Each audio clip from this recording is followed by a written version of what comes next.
Are you ready? I've been ready for an hour. You've been ready for an hour. I've told you a million times not to exaggerate. All right, then I've been ready 5 hours. Right, how shall we start this video? What is it? Victoria sponge for the second time. Right, it's not for the second time. They've only just heard it, Cher. Well, I've told you We've done a Christmas cake, we've done a marble cake, and now we're doing a Victoria sponge. Oh, James sponge. In our Ninja AF400. Stick around for this one.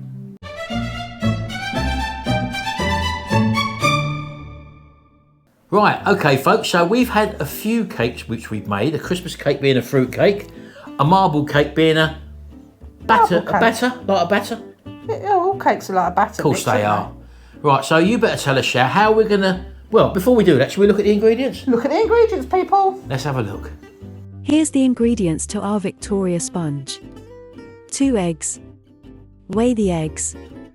The rest of the ingredients are the same weight as the whole eggs. Self-raising flour. Margarine or butter. Some sugar. 1 teaspoon of vanilla extract.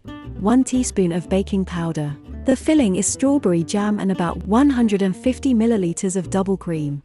Right, now the way Sharon's going to do this is it slightly different. It's to make it simple, isn't it? Old-fashioned way. So it's a simple theme of how to make a Victoria, or any sponge cake really, isn't it? I cannot tell you the ingredient. I can tell you what to put in it. No, you can tell us the ingredients. But I cannot tell you the amounts, and I will show you why. Right, okay, so you said that this all depends on the eggs.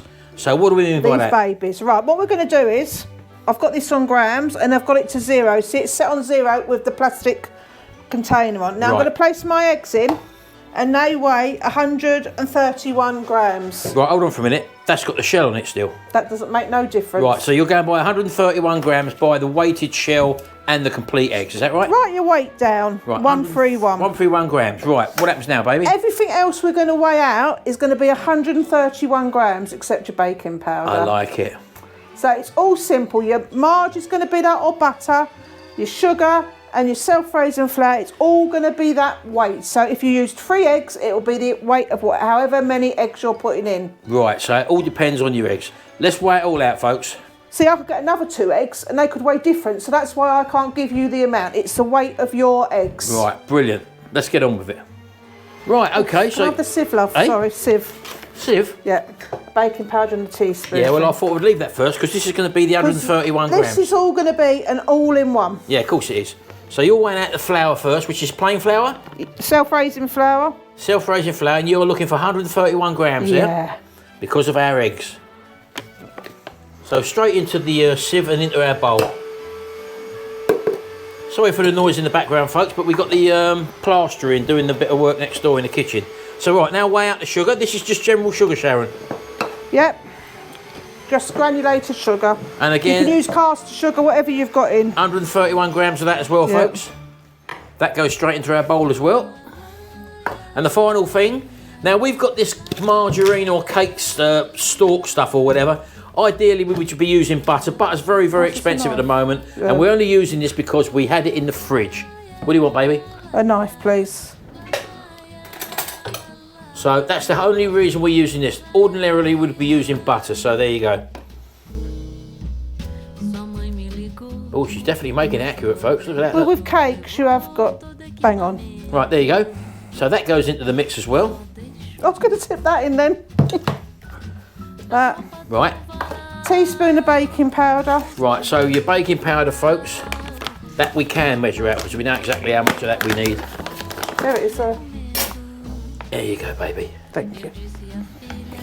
So 1 level teaspoon of baking powder. There you go. So we like to put our eggs in a separate container first of all. So I'm just going to crack them in there, just in case we get some shell in there or the eggs are actually off. There we go. Bit of eggshell shell. That's why we like to put them in a separate container first, folks. Because no one wants to bite into that, Sharon, do they, when they're having a nice cake? Oh no. And just make sure your eggs are okay as well. Of course it does. So that's literally all the ingredients of our main cake. No, just a dash of vanilla extract, so that's it then, Martin. I forgot that, I forgot that. Right, let's give you that then. And a little splash of that in there, folks. Look at that, look. So you can put in as much or as little as that as you want. That's probably about a teaspoon, isn't it? Yeah, that's the thick stuff, isn't it? The extract, not the essence. So yeah, that's the extract. That's a proper vanilla extract there, folks. So that's very, very nice. And in with our whisk. And don't forget to go slowly first of all, folks. And also, if you have your whisk, your butter at room temperature, that helps bring it all together without it flicking around lumps everywhere. So she's just going to whisk this up now until we get our batter. There we go. Yeah, that looks good enough to me. Nice and fluffy. There we go. Now, one thing you can probably do, folks, again, we forgot to do it. We do forget to do things. If you put a damp tea towel down on there, your bowl won't slide about all over the worktop. So we are aware of that, but we do forget, Shao, don't we? Yes. We are of an age, baby.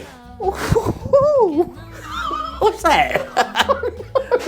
Right, okay, folks, so we've got our 2 6-inch cake tins here. Sharon's lightly buttered them, and she's also floured them as well. So all she's going to do now is literally dispense that mixture in the 2 cake tins. Now, if you want to line your tins, by all means carry on and do that. Technically speaking, this should be okay. Now, don't forget, these cakes ain't going to rise to the full depth of these tins. It's just that these are the only tins we got. So, well, these ones are the tins that fit in. Yeah, they go in the Ninja AF400. With the Kasura, you can use a 7-inch. Yeah, of course you can. But the beauty of the Ninja in this case is that you've got 2 trays. Yeah. So you can actually get both cake tins going together at the same time. So she's just going to spread that out now, just to get them all over the base and getting them fully covered. Just with the old silicone spatula there. Right, folks, so that's our 2 tins prepared. We're going to take them over to our Ninja. So 1 in each.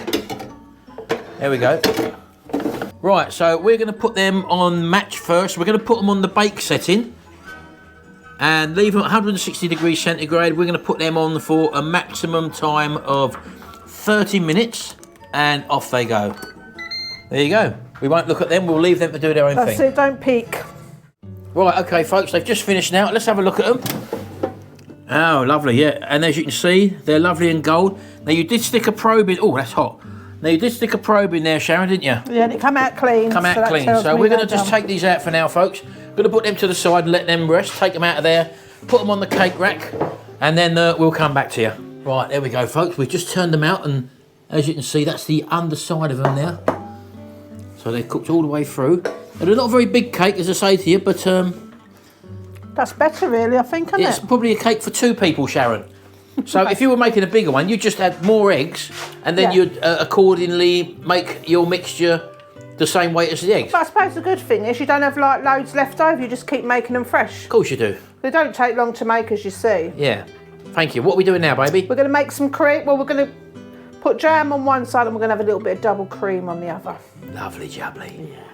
So we've just got a 300 millilitre tub of double creamer. You probably won't need all that, Shell, will you? No.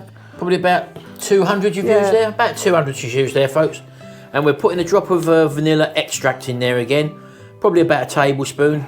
Teaspoon, not a tablespoon. Sorry, a teaspoon I meant, yep. And all she's going to do is to bring that up to the old soft peaks. And it would have you plugged it in, Shell? Always helps that, doesn't it? If it has a little bit of electricity going through it. And she's just going to whisk that up until we get the old soft peaks, folks. That's it. There we go, folks. Now, you've got to be careful not to overdo it. That's very, very thick now. If we went on any further, Sharon, we'd turn it into bleeding butter, wouldn't we? It would start separating. Then we can make a cake. And then we can make a cake. It would start separating, folks, and then you get a liquid in there, which is the whey or the curds and the whey sort of thing, and then you'll be making butter if we just carried on doing that. But got to stop just in time. It's nice and thick there. Look at that, look. Oh, lovely. Okay then, folks, so she's just going to get the old strawberry jam there. I suppose you can use any jam, but I suppose a Victoria sponge really, Shell, is strawberry jam, isn't it? Jam that you like as well, isn't it? Yeah. So she's just going to whack that on there, And folks. I've not cut the base off, people, because in my eyes, it's for my family, it's a homemade cake, and it doesn't have to be perfect. Yeah. But that could be chef's perk, Sharon. Well, yeah. Right, so she's just going to spread that out, and then we'll come back to you, folks.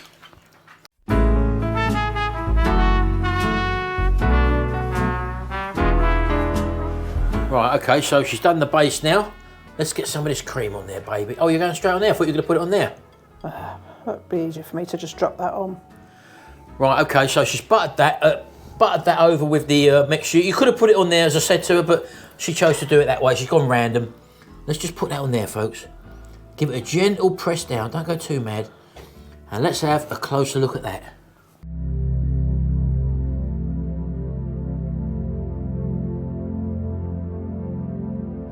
So as you can see, folks, we didn't use all that cream, so you could probably get away with 150, I would imagine, Sharon. Yeah. Or Hey? you could have put some cream on the top with some strawberries on if you wanted. Yeah, or you can dust it with some, what's it called? Icing sugar. Icing sugar. So anyway, we've cut into it. Let's have a look, folks, what it looks like inside. Oh, look. Look at that. Oh, all the way around, look at that. Look how well that sponges. And if we just press it, look. Is it spongy? That is a spongy Sponge. Victoria sponge, baby. Well done. Look at that. Perfect. So there you go, folks. That is quite a sizable chunk there. Ideal for a cup of tea in the afternoon. And we've not even taken a quarter of that cake away. So those little 6-inch cake tins are ideal for a couple, a pair. So I'm not going to have none of this, folks. I'd love to have some, but this isn't the sort of thing I eat with my type 2 diabetes. So Sharon's going to go in and let's have a closer look at it. Look at that, folks. Can you just look at that, folks? Right, Sharon's got it on the spoon. You've got everything on there. Full metal jacket, baby. In you go. 1 minute, I'll just have this bit. The outside's nice and crunchy, but the actual sponge is so light. Oh, so that method really works. Eating nothing. Shell, that's not nothing, baby. Look at that, look. No, it's not. It's wonderful. Well, you got to try that, folks. That little beauty there. Look at that, look. It's a side plate, not a saucer. A side plate, yeah, it's a side plate, yeah. So it's not a saucer, it's a side plate. Absolutely lovely. You're going to love this, people. So if you want a nice homemade cake like this, folks, give this one a go. It is absolutely fun. I could eat that now. I could eat that with a nice cup of tea, put my feet up in the front room and sit down. But I can't have none. So Sharon is going to enjoy it. Jimmy will probably have some. Charlotte and baby Frank. So do give that a go. And if you do like our recipes, don't forget to check out our other videos where we've got loads of stuff there which we cook in the air fryer and also conventional cooking as well. And we also do a Sunday vlog where you get to see what we get up to during the week. Do it, people. It's amazing. Lovely. Cakes in an air fryer. Who would have thought it? Lovely and light. Thanks very much. We'll see you in the next video. And until then, bye for now.